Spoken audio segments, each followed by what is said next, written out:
عازف اللي مسعود أوزيل يعلن اعتزاله كرة القدم بعمر 34. بعد دراسة عميقة أعلن تقاعدي الفوري من كرة القدم الاحترافية. لقد حظيت بامتياز أن أكون لاعب كرة قدم محترف منذ ما يقرب من 17 عاماً، وأشعر بالامتنان الشديد لهذه الفرصة. لكن في الأسابيع والأشهر الأخيرة بعد تعرضي لبعض الإصابات، أصبح من الواضح أكثر فأكثر أن الوقت قد حان لترك مرحلتي في كرة القدم. لقد كانت رحلة رائعة مليئة باللحظات والعواطف.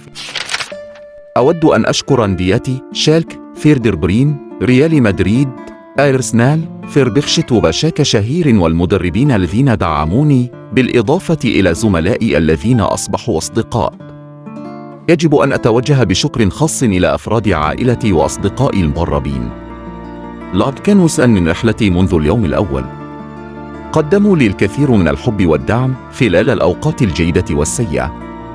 شكراً لجميع المعجبين الذين أظهروا لي الكثير من الحب بغض النظر عن ظروفي وبغض النظر عن النادي الذي كنت أمثله.